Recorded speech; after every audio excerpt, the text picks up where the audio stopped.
हमने जो last class में डिस्कस किया था, मतलब अभी तक जो हमने देखा है, हमें पता चल गया रिसर्च क्या है, क्या कैरेक्टरिस्टिक्स होती है अच्छी रिसर्च की, क्या पर्पसेस है, क्या नर्सेज का रोल है रिसर्च में, या हम कह सकते हैं रिसर्च नर्सिंग प्रोफेशन में क्यों इंपॉर्टेंट होती है, वो हमने देखा था। का ही अगला पॉइंट था आपके सिलेबस में, that is steps in research process. ठीक है, तो वो आज हम देखेंगे। आई होप आगे वाली चीजें आपको क्लियर हो चुकी है। ठीक है, तो रिसर्च का हमें पता लग गया कि क्या है। इसके अंदर हम कोई भी इन्वेस्टिगेशन करते हैं, या कह सकते हैं कि किसी भी टॉपिक पे डिटेल में हम इंफॉर्मेशन निकालने की कोशिश करते हैं, किसी प्रॉब्लम का सॉल्यूशन ढूंढने की कोशिश करते हैं, तो उसमें हम एक सिंगल स्टेप तो ये है नहीं, मतलब उसमें बहुत सारे स्टेप्स चलते हैं। इट इज ए प्रोसेस, है ना, पूरा प्रोसेस चलता है कि एक काम किया, फिर दूसरा, फिर तीसरा। कि हम कोई स्टडी करने चले हैं, किसी प्रॉब्लम का सॉल्यूशन ढूंढने चले हैं, या किसी टॉपिक पे और ज्यादा जानने चले हैं, या किसी टॉपिक पे मतलब हमें पहले पता था बट और रिफाइन करना चाह रहे हैं हम, है ना, और करेक्ट वे से अपनी स्टडी को, इंफॉर्मेशन को गैदर करना चाह रहे हैं, तो वो एक पूरा प्रोसेस है। प्रोसेस मतलब कि जिसके अंदर काफी स्टेप्स आएंगे, जब जाके वो पूरी चीज होगी। It is not a single step, it is a process. ठीक है, तो जो नेक्स्ट चीज है आपके सिलेबस में, दैट इज रिसर्च प्रोसेस। तो इसके 7 स्टेप्स होते हैं मेनली रिसर्च प्रोसेस के। पहला स्टेप क्या होता है रिसर्च प्रोसेस का, क्या करेंगे हमें अगर नर्सिंग में या किसी और फील्ड में भी रिसर्च करनी है, तो ऑब्वियसली सबसे पहले डिफाइन रिसर्च प्रॉब्लम। अपना जो फर्स्ट स्टेप रहेगा, step 1, that is define research problem. कि हमें अपना पूरा प्रोसेस स्टार्ट करने के लिए हमें एक प्रॉब्लम स्टेटमेंट, या जिसको हम रिसर्च प्रॉब्लम स्टेटमेंट बोल सकते हैं, वो सेलेक्ट करना पड़ेगा। ठीक है, कि हमें पता तो हम किस चीज के पीछे जाएंगे, पूरा अपना हमें पूरी थीसिस जो अपनी लिखनी है, पूरी बुक हम छापेंगे, सब कुछ करेंगे, किस टॉपिक पे हम करेंगे। ठीक है, तो रिसर्च प्रॉब्लम कैसे ढूंढोगे आप, तो सबसे पहले आपको आपका एरिया ऑफ इंटरेस्ट देखना पड़ेगा। ध्यान से सुनना, मैं एरिया बोल रही हूँ, ना कि मैं टॉपिक बोल रही हूँ। पहले आपको आपका एरिया ऑफ इंटरेस्ट देखना पड़ेगा कि आपका किस एरिया में इंटरेस्ट है। फिर आपको उसमें, एरिया तो बहुत बड़ा है, फिर उसमें आप टॉपिक देखोगे कि इस टॉपिक के बारे में मैं ज्यादा जानना चाहती हूँ, नॉलेज को रिफाइन करना चाहती हूँ, या कौन सी और सेटिंग में वैसे स्टडी हो रखी है उस टॉपिक से रिलेटेड, आप अपनी सेटिंग में उसको रेप्लिकेट करना चाहते हो, कि वैसे ही स्टडी आप अपनी सेटिंग में, जहां पे भी आप पढ़ रहे हो, जॉब कर रहे हो, वहां पे आप वो करना चाहते हो। कैसे लेते हैं, फॉर एग्जाम्पल आप सिंपल अभी डिप्लोमा कर रहे हो, या आप ग्रेजुएशन कर रहे होते हो, मतलब आप बीएससी कर रहे होते, उस टाइम पे आपके पास बहुत सारे स्कोप है, क्योंकि आप किसी चीज के स्पेशलिस्ट नहीं बने उस टाइम तक, की स्पेशलाइजेशन आपने कुछ नहीं लिया है। तो आप अपनी नर्सिंग के एरिया में से जो भी करंट इशू आपने देख लिया, हॉस्पिटल में आपकी पोस्टिंग लगी, आपने वहां देखा कि भाई ये कोई प्रॉब्लम है, या ऐसी प्रैक्टिस चलती है, इसको कैसे इंप्रूव कर सकते हैं, या आपको जानना है कि भाई ये प्रोसीजर कैसे करता है स्टाफ, कितनी गलतियां करता है, या क्या क्या जो चीजें फॉलो करनी चाहिए वो करते हैं या नहीं करते हैं, है ना, किस तरीके से बीमारियां है, कौन से एज ग्रुप में, कोई भी आपको जहां से लगा, आप कम्युनिटी पोस्टिंग गए, वहां पे आपने कुछ चीजें देखी, तो वहां पे आपने कोई टॉपिक ले लिया। आपकी अलग अलग, कहीं साइकेट्रिक की पोस्टिंग करने बाहर गए, वहां पे आपने कुछ देखा कि नहीं नहीं ये प्रॉब्लम प्रेवेलेंट है, या ये नर्सिंग पॉइंट ऑफ व्यू से हमें इसके बारे में और जानना है, तो कहीं से भी आपने, कई बार किताब पढ़ रहे थे आप, है ना, एकदम से आपने कोई टॉपिक या एरिया देखा, आपको इंटरेस्टिंग लगा कि भाई इसके बारे में तो और जानना चाहिए, तो आपने क्या कर लिया, उसमें आपने रिसर्च स्टार्ट कर दी। रिसर्च स्टार्ट कर दी मतलब जब भी आपका आया कि आपको एक प्रोजेक्ट करना है, तो आपने उस एरिया में, उस टॉपिक में रिसर्च की। ठीक है, फिर बात आती है अगर आप एमएससी करते हो, तो उस टाइम पे आप स्पेशलाइजेशन करते हो। ठीक है, स्पेशलाइजेशन मतलब कोई कम्युनिटी हेल्थ में कर रहा है, कोई मेडिकल सर्जिकल में, कोई चाइल्ड हेल्थ में, कोई ओबीजी में, है ना, सबका अलग अलग हो जाता है। तो जो रिसर्च लेते हैं वो मेनली अपनी स्पेशलिटी से लेते हैं। ठीक है, ऐसा नहीं है कि दूसरे में नहीं ले सकते हैं, ले सकते हैं, बट फिर उसमें प्रॉब्लम आएगी डाटा कलेक्शन के टाइम में। इवन जो आपका गाइड है वही आपको पूरी आपकी उसको रिफाइन करेंगे, आपको सजेस्ट करेंगे स्टेप बाय स्टेप कि भाई ठीक है, सारी आप अपनी करेक्शन लोगे, गाइड से लोगे। और जो गाइड है जब उसने स्पेशलाइजेशन एक एरिया में करा है, तो रिसर्च भी ऑब्वियसली उसकी उस एरिया में स्ट्रॉन्ग होगी। कि फॉर एग्जाम्पल मैं कम्युनिटी हेल्थ में कर रही थी, तो मुझे किस टाइप की प्रॉब्लम स्टेटमेंट लेनी थी, मुझे इस टाइप की लेनी चाहिए जो कम्युनिटी में लोगों के लिए हेल्पफुल रहे, ओवरऑल नर्सिंग प्रोफेशन के लिए हेल्पफुल रहे, और मेरा डाटा कलेक्शन कम्युनिटी से ही हो। ऐसा नहीं है कि मैं पोस्टिंग करने तो कम्युनिटी में जा रही हूँ, मैं बाद में डाटा कलेक्शन अलग से टाइम निकाल के हॉस्पिटल में, तो मुझे मैनेज करने में दिक्कत आएगी। इसलिए हम कैसे स्टडी लेते हैं, जो अपनी सेटिंग की हो, कि भाई फॉर एग्जांपल कोई एमएसएन में क्रिटिकल केयर में कर रहे थे, फर्दर ब्रांच जो होती है, तो उन्होंने आईसीयू में अपनी स्टडी ले ली। कोई ऑर्थोपेडिक्स में कर रहे थे एमएसएन में, तो उन्होंने अपना ऑर्थोपेडी से सैंपल मिल जाए इस टाइप का कोई स्टेटमेंट दे दिया। तो कहाँ से आती है प्रॉब्लम स्टेटमेंट? वो आती है हमारे एरिया ऑफ इंटरेस्ट से, हमारे एक्सपीरियंसेस से, हमारे एक्सपोजर से, चाहे वो हमने थ्योरी में देखा, प्रैक्टिकल में देखा, या कुछ मैं टीवी देख रही थी, मुझे कुछ लगा हेल्थ से रिलेटेड कुछ बात चल रही थी, वहां मेरे माइंड में क्लिक हुआ कि नहीं नहीं इस चीज के ऊपर रिसर्च करनी चाहिए। तो यू कैन डू, है ना, अपने एरिया ऑफ इंटरेस्ट के अकॉर्डिंग जो चीज फिजिबल हो कि भाई ऐसी हम स्टेटमेंट बनाएंगे तो वो हो जाएगी, तो हम वो ले लेते हैं। तो पहला स्टेप अपना क्या रहता है रिसर्च प्रोसेस में?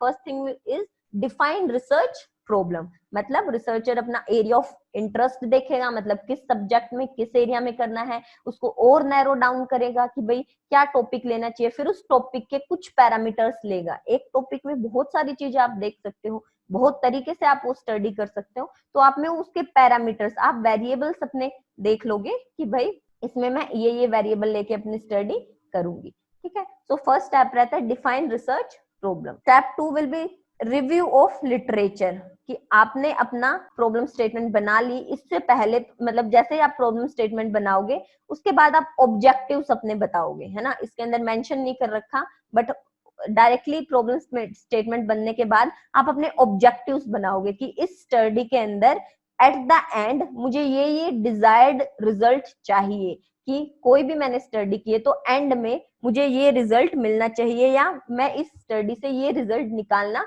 चाहती हूँ, ये असेस करना चाहती हूँ, डिस्क्राइब करना चाहती हूँ, कुछ भी मैं देखना चाह रही हूँ, मुझे एंड में ये रिजल्ट चाहिए। तो प्रॉब्लम स्टेटमेंट बनाने के बाद आप अपने ऑब्जेक्टिव्स बनाते हो, 2 3 4 जितने भी एक स्टडी के ऑब्जेक्टिव बन रहे हैं आप वो बनाओगे। ठीक है, देन नेक्स्ट स्टेप रहेगा रिव्यू ऑफ लिटरेचर। लिटरेचर का क्या मतलब होता है? लिटरेचर का मतलब होता है कि जो ऑलरेडी इंफॉर्मेशन पता है, किसी भी टॉपिक के बारे में ऑलरेडी जो नॉलेज है, चाहे वो नेट पे छपी हुई नॉलेज है, बुक्स में छपी हुई नॉलेज है, मैगजीन्स में है, आर्टिकल्स में है, जर्नल्स में है, या रिपोर्ट्स में है, डायरीज में है, या जो बिब्लियोग्राफी होती है उसके अंदर है, या ऑटोबायोग्राफी खुद के जीवन के बारे में जो लिखते हैं उसमें, कहीं से भी। मैंने आपको बताया था सोर्सेज ऑफ नॉलेज, और साथ के साथ कि कहाँ कहाँ से हम अपना डाटा ले सकते हैं, तो उसमें मैंने बताया था प्राइमरी सोर्सेज, सेकेंडरी सोर्सेज। वैसे ही इसके अंदर भी ऑफलाइन सोर्स होते हैं, ऑनलाइन सोर्स होते हैं, बुक्स होती है बहुत सारी। तो जो हमने टॉपिक लिया है उस टॉपिक के बारे में ऑलरेडी क्या पता है, कहाँ कहाँ पे वो इंफॉर्मेशन है, हम अपने टॉपिक से रिलेटेड वो इंफॉर्मेशन रिव्यू करते हैं। रिव्यू करना मतलब उस इंफॉर्मेशन को देखते हैं, पढ़ते हैं, और हमारी स्टडी के अकॉर्डिंग जो जो इम्पोर्टेंट है हम वहां से लेते हैं। क्यों? क्योंकि जो ये स्टेप्स है ना बच्चों, वैसे ही जब आप अपनी रिसर्च करते हो तो आपको एक स्टेप आपका एक चैप्टर की तरह रहता है। एक चैप्टर मतलब कि आपको 2 3 पेज उसके बारे में लिखने होते हैं। ठीक है, जैसे आप करते हो आपकी स्टडी, तो आपको कम से कम 25 30 रिव्यू लिटरेचर अपनी स्टडी में डालनी होती है। मतलब जो आपकी प्रॉब्लम स्टेटमेंट है उससे रिलेटेड और जो स्टडी हो रखी है, चाहे वो पब्लिश हो रखी है, चाहे वो बुक्स में है, कहीं पे भी है, वो आप डाटा अपनी स्टडी में रखोगे। Then comes to step 3, that is formulate hypothesis. Hypothesis का क्या मतलब होता है? ये मैं सारी चीजें आपको डिटेल में भी एक बार बताऊंगी वापस से कि भाई कैसे करते हैं क्या, बट स्टेप्स आपको अच्छे से क्लियर होने चाहिए। क्या रहता है हाइपोथेसिस? हाइपोथेसिस का मतलब होता है प्रिडिक्शन, अनुमान लगाना। किस चीज के बारे में? किसी दो चीज के रिलेशनशिप के बारे में। दो चीज मेनली हम क्या मानते हैं? वेरिएबल्स। वेरिएबल का क्या मतलब होता है? वेरी का मतलब देखो, वेरी मतलब जो चेंज हो सके। ठीक है, तो जैसे हम लेते थे ना मैथ्स में, एक्स है, वाई है, वो अपने क्या होते थे? वेरिएबल्स। क्यों? एक्स की वैल्यू कितनी भी हो सकती है, 1 2 3 4 5 कितनी भी, है ना। वाई की भी वैल्यू वेरी कर सकती है। तो वेरिएबल का मतलब होता है जो चेंज हो सके, जिसकी वैल्यू चेंज हो सके, उसको हम बोलते हैं वेरिएबल्स। ठीक है। तो जब हम कोई भी स्टडी लेते हैं तो उसमें हम अपनी प्रॉब्लम स्टेटमेंट जब बनाते हैं तो वेरिएबल्स के देखते हैं कि भाई एक वेरिएबल हो गया अपना सिगरेट स्मोकिंग, अपना दूसरा हो गया कैंसर का रिस्क, कि भाई सिगरेट स्मोकिंग और कैंसर के रिस्क का क्या रिलेशनशिप है। मैंने बोल दिया कि भाई there is a positive relationship, कि भाई जितना स्मोकिंग बढ़ेगा उतने कैंसर के चांस बढ़ेंगे। तो मैंने अपनी कैसी एक रिसर्च हाइपोथेसिस दे दी कि मैंने एक पॉजिटिव रिलेशनशिप देखा दो वेरिएबल्स के बीच में।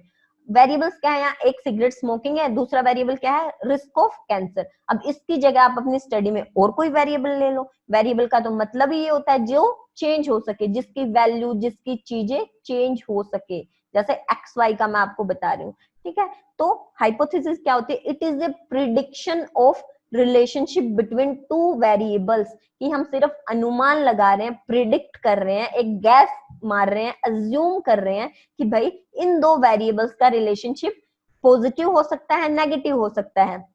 पॉजिटिव मतलब कि भाई एक चीज के बढ़ने से दूसरी चीज भी बढ़ रही है, या हो सकता है कि नेगेटिव रिलेशनशिप हो कि कम करने से वो चीज दूसरी चीज बढ़े, दूसरा वेरिएबल बढ़े, या नल हाइपोथेसिस जो हम बनाते हैं कि इनके बीच में कोई रिलेशनशिप नहीं है। तो उसी से तो हमें पता चलता है ना, अभी जितनी चीजें हमें पता है वो रिसर्च से ही पता चली है, हाइपोथेसिस बनाई, स्टडी की, तभी पता चला, ठीक है। तो हाइपोथेसिस का मतलब होता है prediction between relationship of research variables, ठीक है। तो मेनली हम दो टाइप के हाइपोथेसिस बनाते हैं, एक बनाते हैं हम रिसर्च हाइपोथेसिस, जिसमें हमने जो भी स्टडी में अपने वेरिएबल्स लिए उसके बारे में हम बोलते हैं कि there is a positive relationship, और not only positive, there is a significant relationship, मतलब कुछ तो रिलेशनशिप है, पॉजिटिव हो नेगेटिव हो, बट कुछ तो है। एक हम बनाते हैं नल हाइपोथेसिस, हम उसके अंदर क्या बोलते हैं कि नहीं नहीं, इन दो वेरिएबल्स के बीच में कोई रिलेशनशिप नहीं है। फिर एट द एंड जब हमें रिजल्ट मिलता है तो हम अपने रिजल्ट के अकॉर्डिंग देख लेते हैं, जब हम अपने पैरामेट्रिक नॉन पैरामेट्रिक टेस्ट लगाए हमने स्टैटिस्टिक्स के, तो एंड में हमने देख लिया कि भाई हाँ यहाँ पे क्या हो रही है, नल हाइपोथेसिस अपनी एक्सेप्ट हो रही है, इसका मतलब कोई रिलेशनशिप नहीं है, या अपनी नल हाइपोथेसिस रिजेक्ट हो रही है, मतलब रिलेशनशिप है। रिसर्च हाइपोथेसिस हम एक्सेप्ट कर रहे हैं, मतलब रिलेशनशिप है। तो इसीलिए हम पहले से ही अपना क्या बना के चलते हैं, हाइपोथेसिस, और एट द एंड जब रिजल्ट आता है तो हम अपनी हाइपोथेसिस को कौन सी को भी एक्सेप्ट कर लेंगे, एक को रिजेक्ट कर देंगे। तो कोई ऐसे नहीं कह सकता कि नहीं नहीं आपकी स्टडी का कोई मतलब नहीं रहा, कोई फायदा नहीं रहा। चाहे एक्सेप्ट हो या रिजेक्ट हो, आपको तो वही तो देखना था ना कि भाई किसी चीज का किसी पे कोई इफेक्ट हो रहा है, इनका रिलेशन है या नहीं है, ठीक है। कोई भी आप एग्जाम्पल ले सकते हो कि कोई भी एक एंटी हाइपरटेंसिव या एंटी डायबिटिक ड्रग बनाई, मेडिसिन बनाई, वो दी, है ना। आप वो आपने क्या लिया, एक दवाई आपने ले ली कि भाई एंटी डायबिटिक मेडिसिन जो आप है आपका इंटरवेंशन है, आप इफेक्ट देख रहे हो कि वो डायबिटीज को कम कर रहा है नहीं कर रहा है। तो आपने एक बना ली कि नहीं करेगा, हाइपोथेसिस की नल बना ली कि कोई इफेक्ट नहीं है, एक बना ली कि भाई करेगा, तो वो आपकी रिसर्च हाइपोथेसिस हो गई। एट द एंड आपने जब रिसर्च की, सारे आपने रिजल्ट निकाले तो पता चला कि भाई इफेक्ट कर रहा है, तो मतलब नहीं कर रहा वाला जो नल हाइपोथेसिस थी आपने रिजेक्ट कर दी, कर रहा है रिसर्च हाइपोथेसिस आपने एक्सेप्ट कर ली। तो इसीलिए हम अपनी हाइपोथेसिस बना के चलते हैं, ठीक है। Then comes to next step, that is preparing the research design. आपने प्रॉब्लम स्टेटमेंट ले ली अपने एरिया ऑफ इंटरेस्ट के अकॉर्डिंग, आपने उसके ऑब्जेक्टिव बना लिए कि एट द एंड मुझे क्या मिल जाएगा इस स्टडी से। आपने रिव्यू लिटरेचर कर लिया, मतलब उससे रिलेटेड उस जैसी जो स्टडी हो रखी थी उनको आपने देख लिया, है ना। आइडिया आपको मिल गया कि भाई मुझे कैसे अपनी स्टडी करनी है और लोगों ने पहले कर रखी कैसे है। क्यों, क्योंकि आपने कोई भी टॉपिक लिया है बच्चों, तो it does not mean you are the first person to pursue in that area. आपसे पहले बहुत सारे लोग उस चीज में कर चुके होंगे, बहुत सारे नहीं बट कुछ लोगों ने तो जरूर उस एरिया के बारे में सोचा होगा, है ना। तो ऑलरेडी जो वो स्टडी हो रखी थी आपने उनसे आइडिया ले लिया, मतलब रिव्यू लिटरेचर कर लिया, आपने वेरिएबल्स लिए थे जो अपनी स्टडी में, उसकी आपने हाइपोथेसिस बना ली, मतलब उनके रिलेशनशिप को एक प्रिडिक्ट कर लिया कि ऐसा ये हो सकता है। फिर आप करोगे प्रिपेयरिंग द रिसर्च डिजाइन। क्या मतलब होता है रिसर्च डिजाइन का, तो जब हम रिसर्च के टाइप्स देखते हैं बच्चों, दो टाइप्स ब्रॉडली डिवाइड कर लेते हैं। एक होता है क्वांटिटेटिव रिसर्च, एक होता है क्वालिटेटिव रिसर्च, क्वान और क्वाल, ठीक है। क्वांटिटेटिव मतलब जहां पे हम नंबर्स, फिगर्स, मतलब जो 1 2 3 वाली चीजें हैं या फिगर अपनी है उनसे हम डील करते हैं। लेकिन जो क्वालिटेटिव रिसर्च होती है उसके अंदर हमारे पास नैरेटिव फॉर्म में डाटा आता है।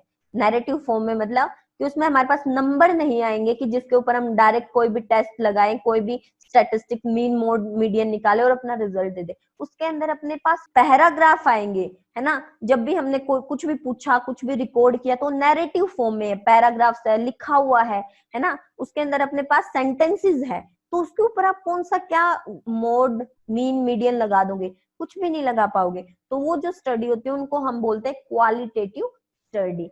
ठीक है, अब हमने कोई भी प्रॉब्लम स्टेटमेंट अपनी ली है तो हर एक टॉपिक के बारे में जानने के लिए तरीका होता है ना। आप कोई भी तरीका अपना सकते हो, और कुछ टॉपिक होते हैं जो एक पर्टिकुलर तरीके से ही निकलेंगे कि मुझे किसी भी, जैसे हम अगर इनके फर्दर टाइप्स देखेंगे कि क्वांटिटेटिव में डिस्क्रिप्टिव हो सकती है, एक्सपेरिमेंटल हो सकती है, एक्सपेरिमेंटल में भी ट्रू एक्सपेरिमेंटल हो सकती है, क्वासी एक्सपेरिमेंटल हो सकती है, प्री एक्सपेरिमेंटल हो सकती है, और बहुत सारे टाइप्स होते हैं जो मैं आपको पढ़ाऊंगी, इवन आप पढ़ भी चुके होंगे, है ना।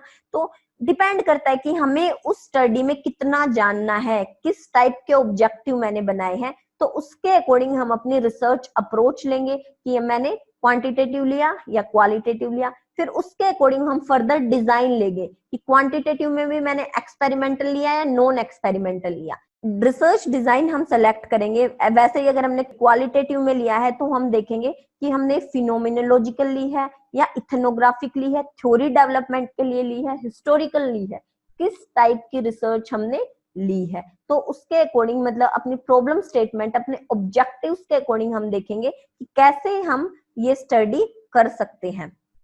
तो हम उसके लिए क्या बनाएंगे, preparing the research design. Not only research design, इसको हम रिसर्च मेथडोलॉजी बोल सकते हैं कि हम क्या बनाएंगे, अपनी रिसर्च मेथडोलॉजी, जिसके अंदर हम सब कुछ लिखेंगे कि भाई ये मेरी स्टडी क्वालिटेटिव या क्वांटिटेटिव स्टडी है जो अपनी रिसर्च अप्रोच हो जाएगी। उसके अंदर हम फर्दर लिख देंगे कि ये मेरा एक्सपेरिमेंटल या नॉन एक्सपेरिमेंटल रिसर्च डिजाइन, आपकी स्टेटमेंट के अकॉर्डिंग आप डिजाइन लिख दोगे। देन आप अपनी सेटिंग लिख दोगे, कहाँ आप स्टडी करोगे, आप अपना सैंपल लिख दोगे, किन लोगों पे, पॉपुलेशन किन के ऊपर आप ये स्टडी करोगे, कैसे, कौन सा टूल आप इसके अंदर लोगे, किस मेथड से आप डाटा कलेक्ट करोगे, किस टाइम पे आप डाटा कलेक्ट करोगे, देन किस तरीके से आप उसका एनालिसिस करोगे, कैसा आप अपना टूल बनाओगे, उसकी वैलिडिटी रिलायबिलिटी आप कैसे निकालोगे, और लास्ट में जाके कैसे उसको एनालाइज करोगे, कैसे आप उसको रिजल्ट निकालोगे, इंटरप्रेट करोगे, और एट द एंड कैसे आप इसको कम्युनिकेट करोगे कि आपने स्टडी कर ली, औरों तक आप अपनी स्टडी को कैसे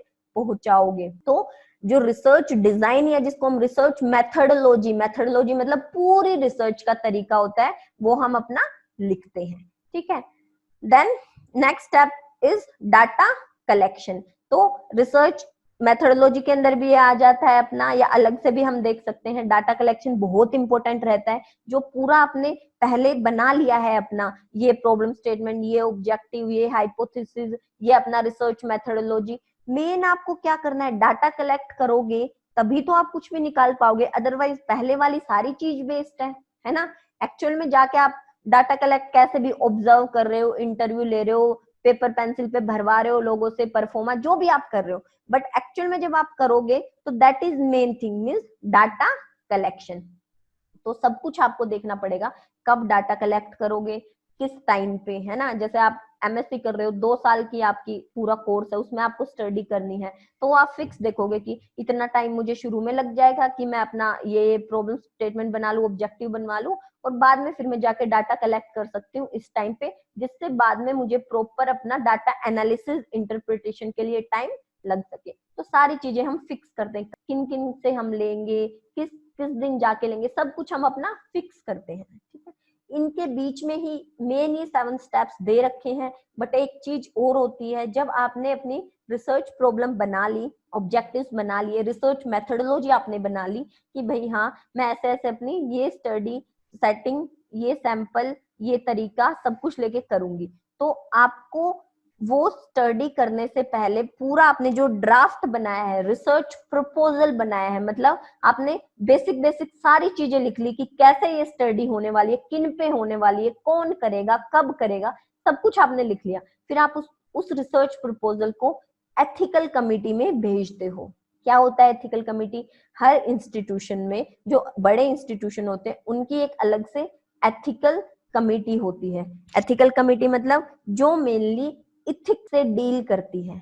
इथिक्स से डील करती है मतलब कि भाई आपने जो भी स्टडी ली है, जब जिनके ऊपर भी आप करने वाले हो, उन लोगों को उससे कुछ हार्म तो नहीं होगा, आपका तो ऑब्वियसली फायदा होगा। आपको अपनी जीएनएम की डिग्री डिप्लोमा लेना है, बीएससी की लेनी है, एमएससी की लेनी है, तो उस केस में आपको तो करनी है, आपकी तो एकेडमिक रिक्वायरमेंट है, ठीक है। लेकिन जिनके ऊपर आप जाके कर रहे हो, उनका टाइम ले रहे हो, उनसे बातें कर रहे हो, उनको उससे कुछ नुकसान तो नहीं हो रहा है किसी भी टाइप का, उनके राइट्स को तो आप वॉयलेट नहीं कर रहे हो, ठीक है। कि भाई आप कम्युनिटी में गए, आपने फटाफट सबसे सारी चीजें पूछ ली, भर लिए परफॉर्मा, उसमें आपने उनसे कुछ ऐसी चीज तो नहीं पूछी जिनसे उनके इमोशंस हर्ट हो गए हो, उनकी प्राइवेसी नहीं रही हो, बेसिक जो ह्यूमन राइट्स था उनको आपने वॉयलेट किया हो। अब आप जैसे फॉर एग्जांपल गांव में गए हो, तो लोगों ने सोचा हो मैडम तो काफी पढ़ी लिखी है, ये वो हमसे कुछ पूछ रही है, वो नहीं भी बताना चाह रहे तो सोचे कि नहीं हमको तो बताना ही पड़ेगा। तो वो चीज उस टाइम पे बेशक ना मना करे, बट वो सारी चीजें पहले एथिकल जो कमिटी होती है, एथिकल सेल होती है, वो देख लेते हैं कि इसके अंदर कोई भी ऐसी चीज तो नहीं कि जो स्टडी सब्जेक्ट्स मतलब जिनके ऊपर आप स्टडी रिसर्च करोगे उनको इससे कोई नुकसान तो नहीं है। जब आपको एथिकल क्लियरेंस मिल जाता है, मतलब कि भाई हाँ आपकी स्टडी सही है, आप कर सकते हो, उसके बाद ही आप अपना जाके डाटा कलेक्ट करोगे। इवन डाटा कलेक्ट करने से भी पहले आपको मेन स्टडी करने से पहले करनी पड़ती है पायलट स्टडी। पायलट स्टडी मतलब कि आपने जैसे जैसे ही आपका एथिकल क्लियरेंस से आया, आपकी सारी चीजें, आपने अपना टूल बना लिया, वैलिडिटी देख ली, रिलायबिलिटी देख ली, सारा रिसर्च मेथोडोलॉजी आपने बना ली।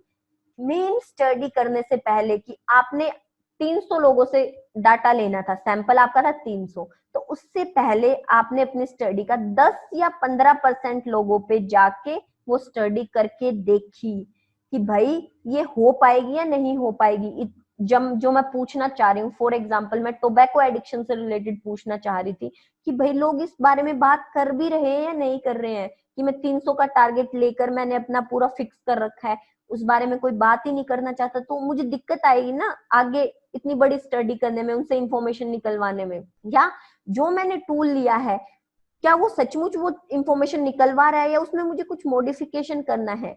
तो पायलट स्टडी को हम मिनी स्टडी भी बोलते हैं बच्चों, कि हम जाके अपना क्या करते हैं, मिनी लेवल पे, स्मॉल लेवल पे जाके एक बार वो स्टडी करके देखते हैं। जो हमने सैंपल लिया है उसका 10 या 15% मैंने सैंपल लिया और जाके उनसे इंफॉर्मेशन ली, उसका एनालिसिस करके देखा कि भाई हाँ वो अगर सब कुछ सही रहा, इट मीन्स मेरा टूल, मेरा मेथोडोलॉजी, मेरी सारी चीजें सही है और मैं अब इस स्टडी को बड़े लेवल पे कर सकती हूँ, मतलब जो भी मैंने अपना सैंपल लिया है उतने पे मैं इसको कर सकती हूँ, ठीक है। नेक्स्ट क्या रहेगा, आपने अपनी पायलट स्टडी भी कर ली, मेन स्टडी के लिए डाटा भी कलेक्ट कर लिया, सब कुछ हो गया। लास्ट में जब आपके पास पूरा डाटा आ जाता है, देन आप क्या करते हो, डाटा एनालिसिस। डाटा एनालिसिस मतलब कि जो आपके पास रो डाटा आया है, बहुत सारे पेपर्स आ गए, बहुत सारी चीजें आ गई, रिकॉर्डिंग्स आ गई, उसको आप रिफाइन करते हो। रिफाइन करते हो मतलब डाटा को एक जगह गैदर करोगे, अलग अलग परफॉर्मा में जो थे आप अपनी एक मास्टर शीट बनाओगे,